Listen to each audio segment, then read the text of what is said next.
Et si la plus grande trahison de votre vie était en réalité le début de votre destin?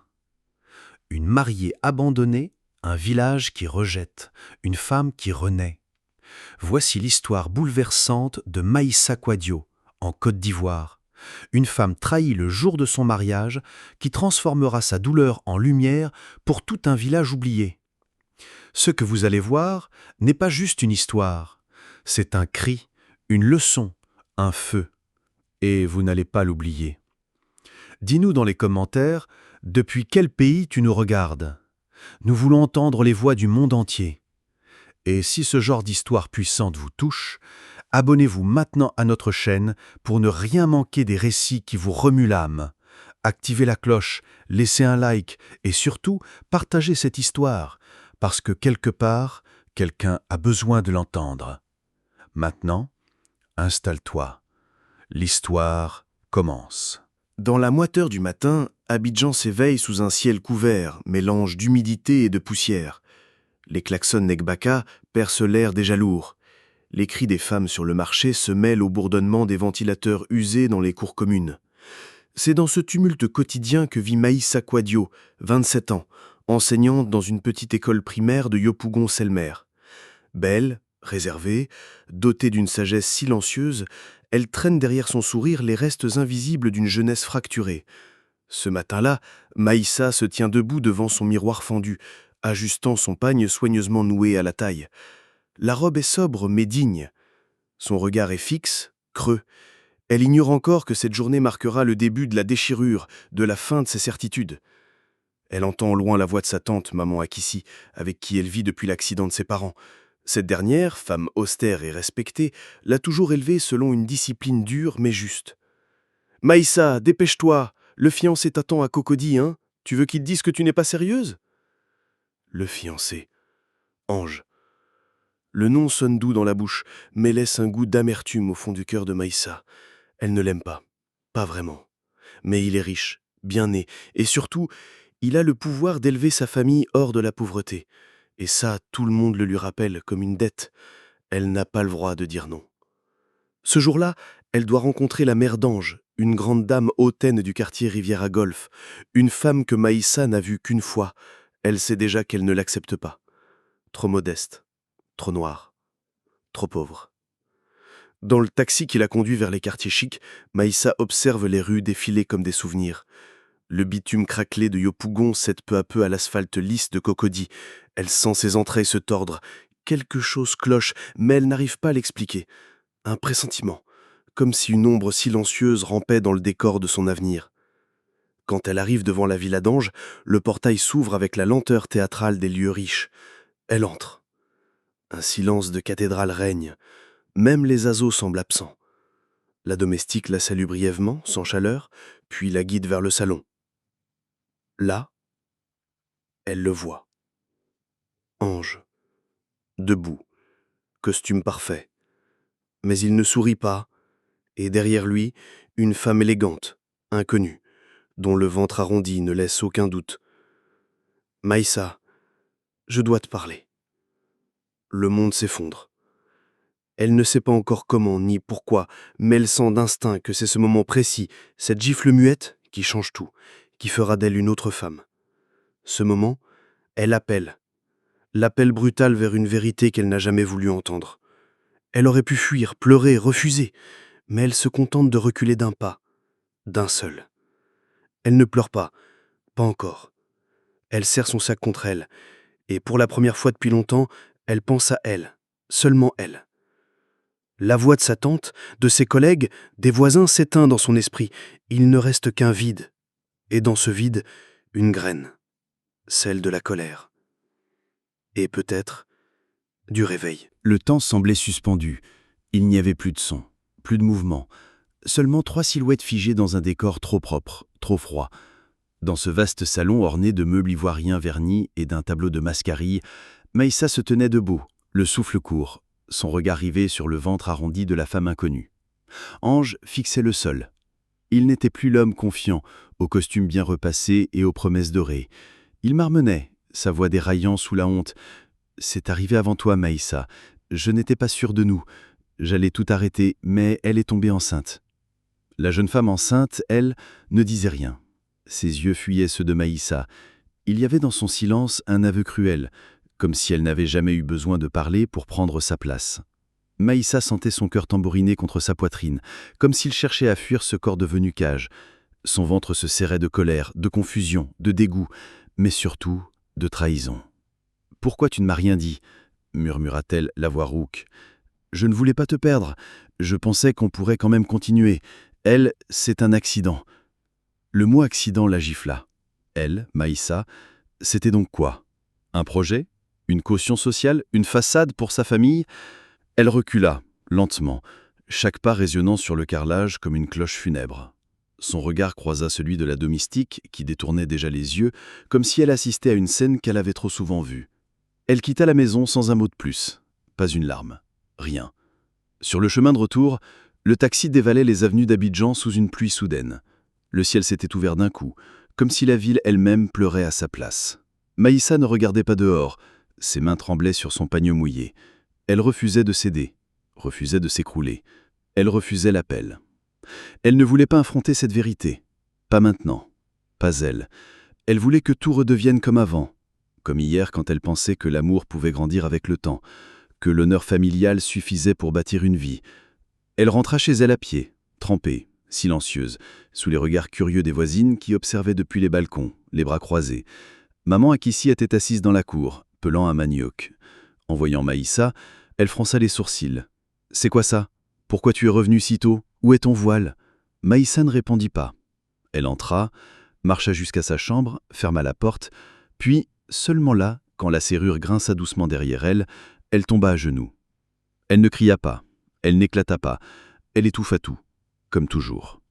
Et dans ce silence, elle se coucha à même le sol, dans sa robe trempée, le regard fixé sur le plafond décrépit, comme si elle pouvait y lire la suite.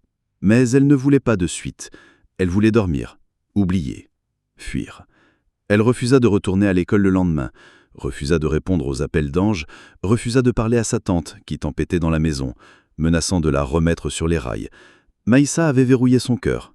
Elle n'était pas encore prête à se battre. Elle voulait croire que tout cela allait disparaître, que cette douleur n'était qu'un rêve. Elle voulait que quelqu'un vienne tout réparer. Elle voulait rester figée, dans cet entre-deux où la douleur n'avait pas encore transformé en rage. Elle n'avait pas encore compris que ce refus, ce silence, n'était qu'un passage obligé. La tempête n'avait pas fini de souffler. Elle ne savait pas encore que le monde allait lui forcer. Le soleil tapait dur ce matin-là sur les tôles ondulées de Yopougon. L'humidité semblait vouloir coller les esprits au silence. Cela faisait 5 jours que Maïssa n'avait pas mis un pied dehors. 5 jours que la chambre étroite, aux murs jaunis et aux rideaux fanés, était devenue son unique refuge. Elle ne répondait plus aux appels. Même le regard accusateur de maman Akissi avait fini par se lasser. Mais ce matin, un bruit sec, un coup frappé la porte, vint briser la torpeur. « C'est moi, Tanti Massanjé !» Maïssa n'eut pas la force de répondre. Elle savait pourtant que cette voix-là ne pouvait pas être ignorée. Massanjé Diabaté, la directrice de l'école primaire où elle enseignait, était connue dans tout le quartier. Une femme qui avait traversé la guerre, l'exil, les trahisons, et qui parlait peu, mais quand elle parlait, c'était pour bouleverser des existences. La vieille dame entra sans attendre l'invitation. Elle portait son habit habituel, un cabas simple en coton et un foulard noué haut. Ses lunettes étaient posées au bord de son nez comme 2 gardiens de vérité.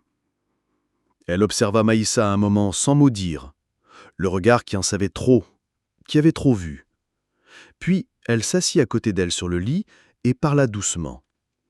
« Quand j'avais ton âge, moi aussi, j'ai cru mourir à cause d'un homme. Il avait promis de m'épouser. Il est parti avec ma cousine. Moi, j'ai perdu l'honneur, le poste, tout. J'ai voulu m'éteindre. Mais la vie ne te laisse pas mourir si elle n'a pas encore tout brisé. » Maïssa tourna lentement la tête. C'était la première fois en jours qu'elle croisait un regard humain. Et ce qu'elle vit dans les yeux de Massanjé, ce n'était pas ni pitié ni jugement. C'était une blessure ancienne, toujours là, mais apprivoisée. « Tu ne veux pas savoir ce que j'ai fait ensuite ?» demanda-t-elle. Maïssa hocha à peine la tête. « Je suis parti. J'ai quitté tout ce que je connaissais. Ma famille, mon quartier, mon poste. J'ai pris un bus sans billet, direction Ganois. Là-bas, j'ai recommencé de zéro. C'est là-bas que j'ai appris que la douleur ne te tue pas, elle te forge. » Silence. Puis, elle sortit de son sac un petit billet plié. Elle le tendit à Maïssa. « C'est ton affectation. Tu es muté pour 3 mois dans une école à Ganois. Le directeur est mon ami. Ils ont besoin d'enseignants. Tu peux refuser, mais si tu refuses, tu restes ici, avec le silence et ta colère. » Maïssa la regarda, puis le papier. Le nom Ganois dansait sur l'entête froissée du ministère de l'Éducation. « Pourquoi tu fais ça pour moi ?» murmura-t-elle. « Parce que j'ai vu ton regard le jour où tu as fait lire un poème à la petite Aïssata. C'était la première fois que je revoyais ça dans les yeux d'une jeune femme depuis longtemps. » Elle se leva. « Tu n'as pas besoin d'un mari pour te sauver, Maïssa. Tu as besoin de partir et de te retrouver. » Et elle quitta la pièce. Le soir même, Maïssa fit sa valise. Ce n'était pas grand-chose. 2 pagnes, 3 carnets, un dictionnaire et une photo de ses parents collée au fond d'un vieux livre de grammaire. Elle laissa un mot à sa tante. Court, froid. « Je vais enseigner à Ganois. Je reviendrai quand j'aurai retrouvé la paix. » À l'aube, elle monta dans le car. Le moteur toussa comme un vieil homme fatigué. Mais elle s'y accrocha comme un radeau. À travers la vitre poussiéreuse, elle vit Yopougon s'éloigner lentement. Les maisons en ciment, les enfants pieds nus, les vendeuses de beignets, tout cela devenait un décor flou derrière elle. Et pour la première fois depuis longtemps, elle ne regardait pas en arrière. Ce voyage n'était pas une fuite. C'était le seuil, le vrai début. Elle ne savait pas encore que ce départ allait l'amener face à bien pire que la trahison d'un fiancé. Mais surtout, elle ne savait pas qu'à Ganois, elle allait découvrir une version d'elle-même qu'elle n'avait jamais imaginée. Les routes d'Afrique sont des pages déchirées d'un roman sans fin. À chaque virage, un silence, un mystère, une poussière. Le car avançait lentement, secoué par les nids de poules, criant à chaque suspension comme s'il protestait contre son propre poids. Maïssa Kouadio ne dormait pas. Son regard fixait la vitre maculée, où les paysages de la Côte d'Ivoire défilaient comme des souvenirs qu'elle n'avait jamais vécus. Des champs de manioc à perte de vue, des villages silencieux faits de briques rouges, des enfants qui levaient la main sans savoir à qui ils faisaient signe. Elle se sentait étrangère à tout, vide, mais lucide. Ce voyage n'était pas celui d'une simple mutation administrative. C'était une traversée intérieure, une lente descente dans les profondeurs d'elle-même, un effacement. Elle arriva à Gagnoa au crépuscule. Le ciel s'était teinté d'un rouge étrange, presque inquiétant. Un enseignant de la ville, M. Seri, était venu l'attendre à la gare, un homme discret, à la voix grave, dont le regard disait qu'il avait lui aussi vu des tempêtes. Il lui indiqua que l'école qui l'attendait n'était pas exactement dans Gagnoa, mais à Thiébissou-sous-Brousse, un hameau à 12 kilomètres, à peine accessible. « Tu vas là où les autres ne veulent pas aller, » lui dit-il. « Là-bas, on tout dira, mais là-bas, on peut aussi renaître. » Ces mots résonnèrent dans la poitrine de Maïssa comme une cloche d'enterrement, ou de naissance. Elle n'en savait rien. Pas encore. La route vers Thiébissou n'était pas une route. C'était un sentier sec, serpentant entre les collines, grignoté par les herbes et bordé de manguiers épais. On aurait dit un passage oublié du monde. Le village surgit enfin, comme une phrase murmurée par le destin. Quelques cases en banco, un puits central, des enfants à la peau poussiéreuse et aux pieds nus. L'école était un bâtiment rectangulaire aux murs fissurés, aux fenêtres grillagées et à la toiture fatiguée. Une plaque rouillée portait encore ces mots effacés. École primaire publique de Thiébissou 3, bâtie en 1987. Un vieil homme l'attendait devant l'entrée. Il s'appelait Maître Bakayoko, directeur et instituteur à la retraite, revenu dans son village natal pour mourir utile. Il ne souriait pas, mais son regard était doux, profondément humain. Ici, on n'a pas de manuel, pas de craie, pas de vraie paye, mais on a des enfants. Faut pas leur mentir. Il lui guida jusqu'à la pièce qui lui servirait de logement, une ancienne salle de lecture reconvertie, une natte, un vieux ventilateur rouillé, un seau, pas de miroir, pas de serrure. Si tu veux rester ici, tu dois désapprendre tout ce que la ville t'a appris. Ici, c'est la vérité nue. La première nuit, Maïssa dormit peu. Loin des klaxons d'Abidjan, elle n'entendait que les grillons, les chiens errants, et parfois le vent qui semblait siffler des secrets anciens à travers les murs. Elle pensait à tout ce qu'elle avait laissé derrière elle. Ange. La gifle silencieuse de la trahison, la honte dans le regard des voisines, le poids du silence à Yopougon. Elle pensait aussi à la femme enceinte, et à ce bébé qui naîtrait bientôt, et à ce que ça voulait dire vraiment que d'être remplaçable. Mais au daube, elle se leva. Elle lava son visage au seau, noua son pagne propre, attacha ses cheveux en un chignon simple, puis sortit. Dans la cour de l'école, 17 enfants l'attendaient déjà, alignés, certains pieds nus, d'autres avec des chaussures trop grandes. Ils ne disaient rien. Ils la regardaient. Longtemps, avec l'espoir timide qu'ont ceux qu'on a trop souvent oubliés. C'est alors qu'elle franchit le seuil. Elle marcha jusqu'au tableau noir, prit une craie cassée et écrivit son nom en majuscule, Mademoiselle Maïssa Kouadio. Puis elle se retourna, les regarda dans les yeux et dit simplement « Je suis ici pour vous apprendre à parler et à ne plus jamais vous taire. » À ce moment précis, quelque chose en elle se mit à respirer. Pour la première fois depuis longtemps, elle sentit qu'elle n'était plus en fuite. Elle avait passé le seuil. Et dans ce nouveau monde, il n'y avait ni fiancé, ni mariage, ni regret. Il n'y avait que des voix à réveiller. Et la sienne, en premier.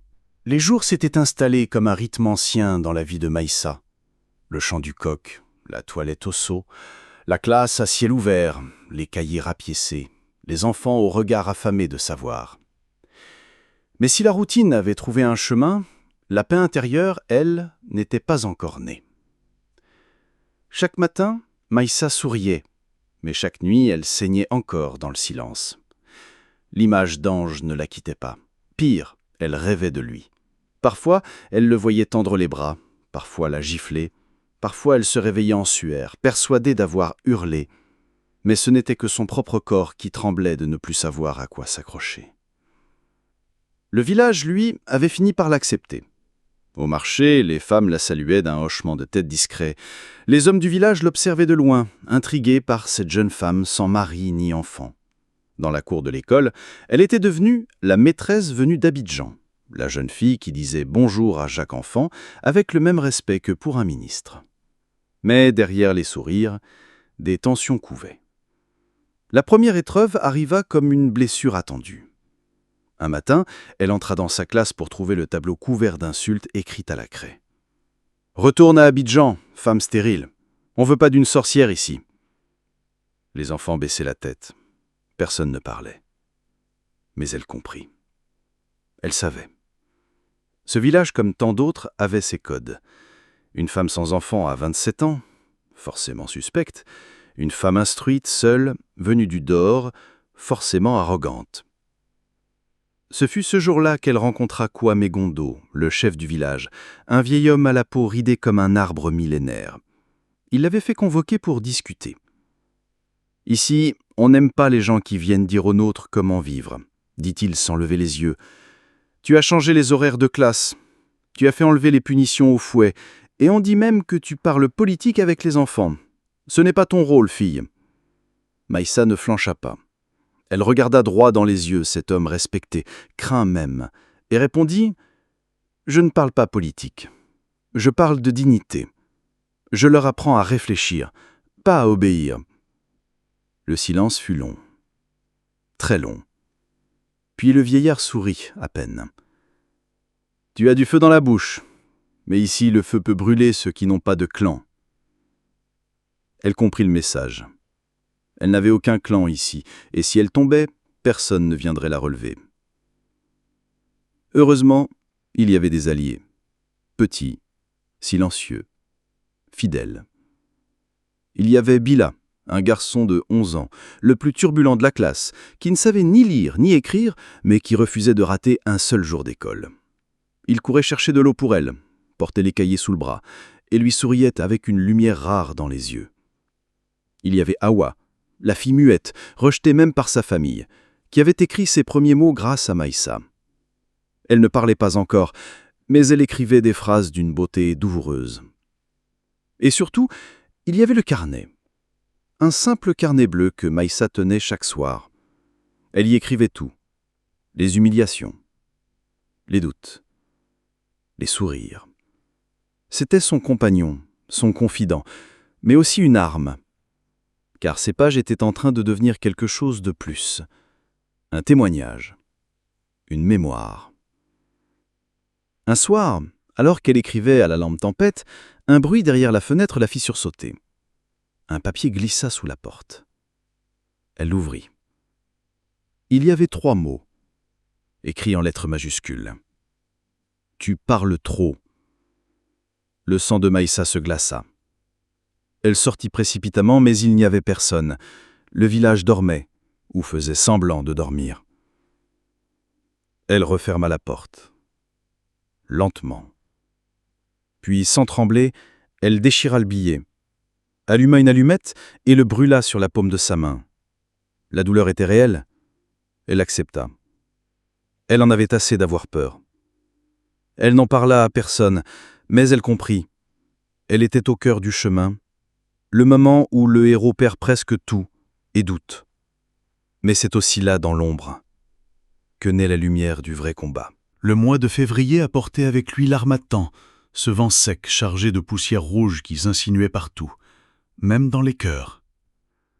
Maïssa le sentait. Quelque chose approchait, quelque chose qui dépassait sa simple présence ici. Ce n'était plus seulement une mutation temporaire, ce n'était plus une fuite. Elle était devenue la résistance silencieuse de ce village. Tout avait commencé par une idée, petite, fragile, comme toutes les révolutions. Elle avait proposé aux enfants d'écrire leur propre discours pour la fête nationale. Pas une récitation officielle, non.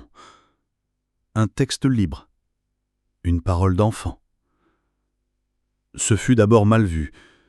Le vieux Bakayoko lui-même hésita. « Tu veux que les enfants disent quoi? Qu'ils ont faim? Qu'ils n'ont pas de craie? Qu'on les oublie ?» Mais Maïssa insista. Et peu à peu, dans le silence des après-midi brûlants, des voix s'élevèrent. Bila parla de son père disparu en mer. Hawa écrivit un texte si puissant que même les arbres semblaient l'écouter. Et même les plus timides se mirent à écrire. Des poèmes, des cris, des vérités. Elle les corrigeait, les relisait avec eux. Chaque ligne était un miroir, et dans ce miroir, elle découvrit qu'une chose qu'elle avait oubliée depuis longtemps. Elle avait une voix. Le 6 mars arriva, jour symbolique, jour des discours. Le village s'était réuni dans la cour de l'école. Des chaises bancales, des barges poussiéreuses, des vieux hommes en boubou, des mères assises au sol. Le chef Kwame Gondo lui-même était là, sceptique. On attendait le discours officiel. Mais ce fut Maïssa qui prit d'abord la parole. Non pas pour parler, mais pour annoncer les enfants. Aujourd'hui, ce ne sont pas les adultes qui parleront, ce sont ceux qu'on n'écoute jamais. Voici la voix de nos enfants. Et un par un ils montèrent. Bila, les mains tremblantes. Hawa, tenant son papier comme un talisman. Chaque mot tombait comme une pierre dans le silence. Nous sommes l'avenir, mais vous nous enterrez dans le présent. L'école, ce n'est pas un luxe, c'est notre lumière. Vous nous demandez d'obéir, mais vous oubliez de nous aimer. » Un frisson passa dans la foule. Certains sourirent, d'autres regardaient leurs pieds. Mais personne ne riait. À la fin, Maïssa revint. Elle regarda cette foule, ce village, ces gens qui l'avaient rejetée, menacée, observée. Et elle parla. Pas d'ange, pas de trahison, mais de vérité. « Je ne suis pas venu ici pour vous changer. Je suis venu ici parce que j'avais été brisé, mais ce sont vos enfants qui m'ont réparé. Vos enfants m'ont appris à pardonner ce que je ne pouvais pas comprendre. Ils m'ont montré que parfois, ce qu'on croit être la fin n'est qu'un recommencement. » Un murmure parcourut la foule, puis un silence. Puis une main, celle du vieux Kwame Gondo. Il se leva, marcha jusqu'à elle, lentement. Il la regarda, les yeux humides, et dit simplement « Tu as fait ce que nous n'avons pas eu le courage de faire. » Ce jour-là, les enfants de Thiébissou reçurent leur premier livre neuf, apporté par une ONG alertée par un article rédigé anonymement par Maïssa. Ce jour-là, la radio régionale parla pour la première fois d'une école oubliée, devenue symbole de renouveau. Ce jour-là, Maïssa ne pleura pas. Elle sourit. Vraiment, pour la première fois. Mais surtout ce soir-là, elle relut son carnet, les premières pages pleines de douleur et la dernière blanche. Elle prit son stylo et écrivit en haut de la page « Je ne suis pas la femme qu'il n'a pas choisie. Je suis la femme que la vie a révélée. » 3 mois plus tard, le car la déposait à nouveau à Yopougon. Le même car, la même gare bruyante, mais ce n'était plus la même femme qui en descendait. Elle marchait avec lenteur, tirant derrière elle une petite valise poussiéreuse. Ses habits étaient simples, son foulard noué bas. Mais dans ses yeux, il y avait une chose nouvelle. Une paix solide, comme une armure qu'elle avait forgée seule. Le quartier ne l'avait pas oubliée. À peine descendue, elle croisa 3 voisines. « Maïssa, c'est bien toi. Et tu as maigri, hein? Mais tu brilles maintenant, on dirait politicienne. » Elle sourit. Pas de haine, pas de colère. Juste un sourire franc, doux. Quand elle entra dans la cour de la maison, Maman Nakissi était assise sous le manguier, en train de nettoyer du poisson. Elle leva les yeux. Long regard. « Tu es vivante donc ?»« Oui, tanti. » Et debout. Aucune étreinte, aucun mot de trop. Mais dans les gestes de sa tante, le fait qu'elle ajoutât discrètement une assiette de riz pour elle, sans rien dire, il y avait une réconciliation muette. Le soir, Maïssa sortit dans la cour, s'assit seule avec son carnet et tourna la dernière page. Le vent d'Abidjan ramenait les bruits familiers, klaxons, palabres, vendeurs ambulants. Mais au fond d'elle, ce n'était plus le bruit qui régnait, c'était le silence. Ce silence intérieur que seule la vérité accorde. Elle aurait pu rester à Abidjan. On lui avait même proposé un poste dans une école privée du plateau, mais elle avait refusé. Elle voulait retourner à Thiébissou. Non pas parce qu'elle fuyait la ville, mais parce qu'elle savait désormais que son feu ne servait à rien là où il y avait déjà trop de lumière. Elle voulait éclairer les endroits que tout le monde laissait dans l'ombre. Le lendemain, elle reçut un message. Ange. Il avait appris son retour. Il voulait la voir. Pour parler, pour s'expliquer, pour demander pardon. Elle resta longtemps face à l'écran. Puis elle répondit. 3 mots, comme une signature. Ce n'est plus moi. Ce jour-là, elle partit visiter son ancienne école dans le quartier. Les élèves l'accueillirent avec cris et danses. On lui demanda de faire un discours. Elle monta sur l'estrade poussiéreuse et dit calmement « Parfois, on croit qu'une trahison est la fin du monde. En réalité, c'est la fin de l'illusion et le début de la vraie vie. » 3 semaines plus tard, elle retourna à Thiébissou. Mais cette fois, elle n'était pas seule. Elle apportait avec elle des livres, des cahiers, des lettres d'adolescents d'Abidjan qui voulaient correspondre avec les élèves du village. Elle fonda un petit programme d'échange. Les voix invisibles. Elle revint aussi avec une lettre de nomination officielle, responsable pédagogique de zone rurale.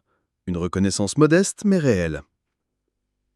Et quand elle retrouva Awa, Bila, les enfants, le vieux maître Bakayoko, elle sourit.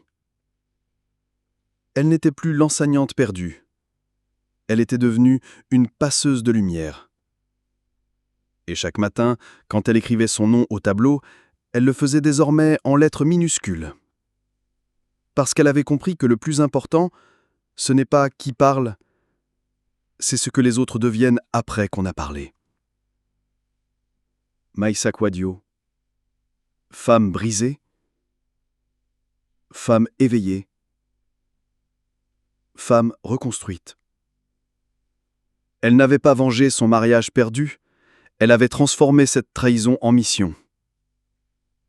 Et dans les cendres de l'humiliation, elle avait bâti un feu. Un feu que rien, ni personne, ne pourrait éteindre. Merci à vous, chers spectateurs. Nous espérons que cette histoire de trahison, renaissance et courage, inspirée par les réalités profondes de la Côte d'Ivoire, vous a touché au cœur. Et maintenant, c'est à vous de jouer. Dites-nous dans les commentaires, depuis quel pays nous regardez-vous? On a hâte de voir où résonne cette voix venue d'Afrique. Et surtout, si vous aimez les histoires vraies, puissantes, cinématographiques et émotionnelles, comme celle de Maïssa Kwadio, abonnez-vous à notre chaîne YouTube, l'Atelier de l'Histoire. Activez la cloche pour ne rien rater. Likez, commentez, partagez. Parce qu'une histoire peut réveiller une vie, parce que vous méritez des récits qui vous parlent. À très bientôt pour une nouvelle aventure. Et n'oubliez pas de nous dire votre pays dans les commentaires.